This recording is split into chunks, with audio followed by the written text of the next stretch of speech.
तो दोस्तों आज हो गया 8 जून 2022। यूपी समेत देश दुनिया की सभी ताज़ा बड़ी खबरें लेके आए सिर्फ आपके। चलिए फटाफट खबर शुरू करते हैं। उससे पहले चैनल को अब तक सब्सक्राइब ना किया हो तो फटाफट चैनल को सब्सक्राइब कर दें, लाइक कर दें, शेयर कर दें ताकि इसी तरह की खबर आप हर रोज़ देख सके। चलिए शुरू करते हैं आज की पहली बड़ी खबर। भारतीय जनता पार्टी को छोड़कर वापस तृणमूल कांग्रेस में जा रहे नेताओं के दल बदल और अंदरूनी कलह से जूझ रही पश्चिम बंगाल भाजपा में जान फूंकने के लिए पार्टी के राष्ट्रीय अध्यक्ष जेपी नड्डा मंगलवार रात कोलकाता पहुंचे। भाजपा प्रमुख अपने 2 दिवसीय दौरे के दौरान पार्टी नेताओं और कार्यकर्ताओं के साथ कई बैठकों की अध्यक्षता करेंगे।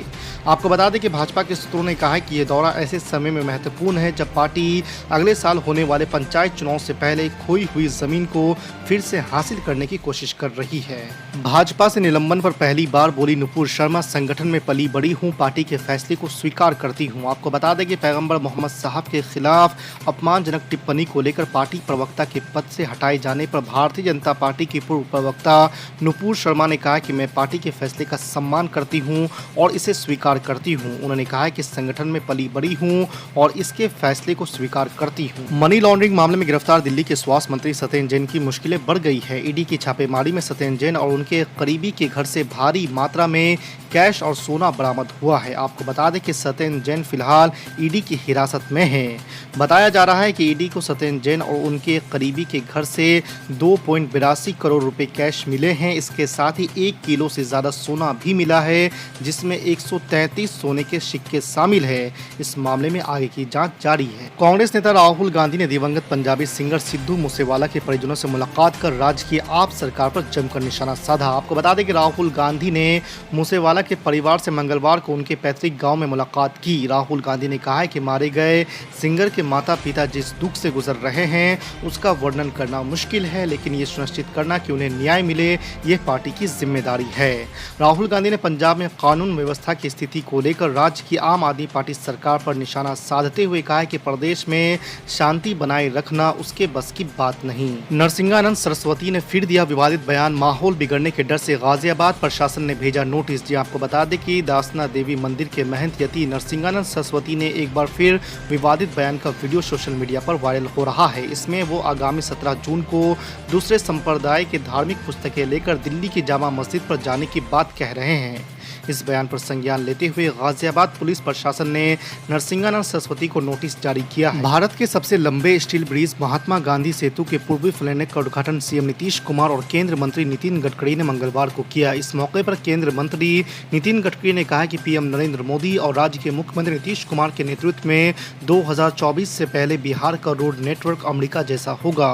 गडकरी ने कहा है कि मैं जो कहता हूं डंके की चोट पर करता हूं। जल्द ही इथेनॉल के क्षेत्र में बिहार काफी प्रगति करेगा, इससे किसानों को काफी फायदा होगा।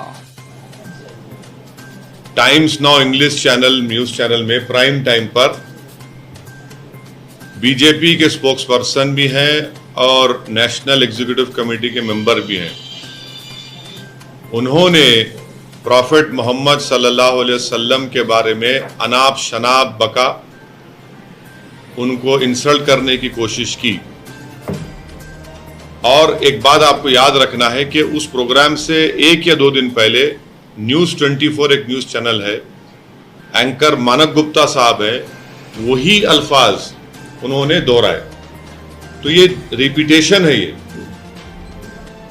और एक बीजेपी के नेशनल स्पोक्सपर्सन जब रिपीटेशन करते हैं तो उनकी वो पार्टी लाइन है नंबर 1। इससे कोई इनकार नहीं कर सकते, तो पार्टी लाइन है, क्योंकि एक बार नहीं दूसरी मर्तबा बोले नहीं। हाँ, आपको सुन तो लीजिए, अभी आप एकदम ही आप बोल रहे हैं। तो उसके 10 दिन के बाद कार्रवाई हुई। जैसे आप जल्दी बोल दिए कार्रवाई हुई, अरे जल्दी कर देते तो सवाल ही नहीं उठता था। तो वो 10 दिन के बाद कार्रवाई हुई। पहले दिन, दूसरे दिन, तीसरे दिन, चौथे दिन, 5वें दिन, 6वें दिन, 7वें दिन, 8वें दिन, 9वें दिन देश के प्रधानमंत्री और उनकी सरकार ने कुछ कार्रवाई नहीं की।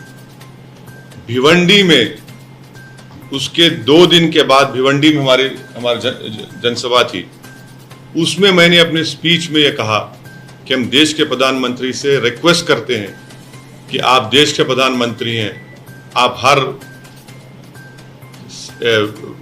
रिलीजन के, कास्ट के आप प्रधानमंत्री हैं, आप इनके खिलाफ एक्शन लीजिए, आपके स्पोक्सपर्सन के खिलाफ। ये गलत कहा उन्होंने। मगर प्रधानमंत्री उस पर एक्शन नहीं लिए, उनकी सरकार उस पर एक्शन नहीं ली। हमको इस बात का गुस्सा है कि प्रधानमंत्री ने भारत के मुसलमानों को, जो नागरिक हैं इस देश के, उनकी बात को नहीं सुना। आपने हमारे गम को, हमारी पीड़ा को नहीं समझा, और आप अफसोस के साथ जो फॉरेन कंट्रीज में वहां पर उनके नागरिकों में गुस्सा पैदा हो गया, सोशल मीडिया पर वहां पर एक ट्रेंड करना शुरू कर दिया। इनके दोनों स्पोक्स पर्सन का, एक का ट्वीट और एक का वो अनाप शनाप जो उन्होंने बका। और अफसोस इस बात का है कि जब देश के वाइस प्रेसिडेंट प्लेन में थे, कतर को जा रहे थे, 2 दिन 3 दिन का ट्रिप था, जब प्लेन में उनसे थे, अभी लैंड नहीं किए दोहा में, तो उनसे कहा गया कि आपका बैंक्वेट कैंसिल हो गया है। जब वो लैंड करते हैं कतर में, तो जो मेजबान कंट्री है, जो होस्ट कंट्री है, वो भारत के एम्बेसडर को बुलाकर अपना ऑब्जेक्शन दर्ज करवाता है। और उसके बाद आप देखते हैं कि 12-13 कंट्रीज ने ये सब इस बात पर भारत को, एम्बेसडर्स को बुलाकर ये कहा। उसमें जो आपके भारत के जो एम्बेसडर हैं कतर में, उनका स्टेटमेंट आप पढ़ेंगे तो कहते हैं कि एक्शन लिया और ये लोग फ्रिंज थे, फ्रिंज एलिमेंट थे।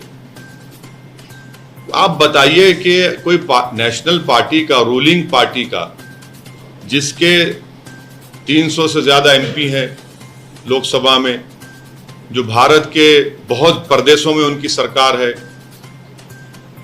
वो फ्रिंज होगा क्या? कैसे फ्रिंज होगा वो? और मुझे इस बात की सख्त ऑब्जेक्शन है कि एक एम्बेसडर का काम ये नहीं है कि किसी को फ्रिंज बोले, किसी को वो बोले।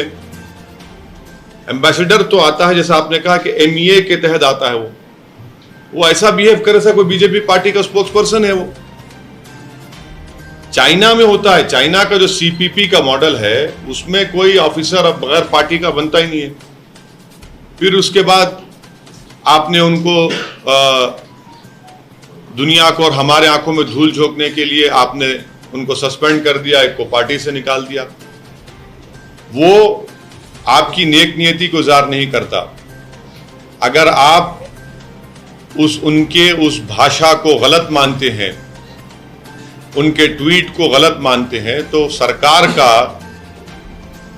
की जिम्मेदारी है कि वो उनको केस बुक करे, उनको अरेस्ट करवाए, उनको जेल को भिजाए। सिर्फ सस्पेंड करके आप ये नहीं बता सकते कि आपने बहुत बड़ा काम कर दिया। आपने कुछ काम नहीं किया, आपने 10 दिन के बाद काम किया।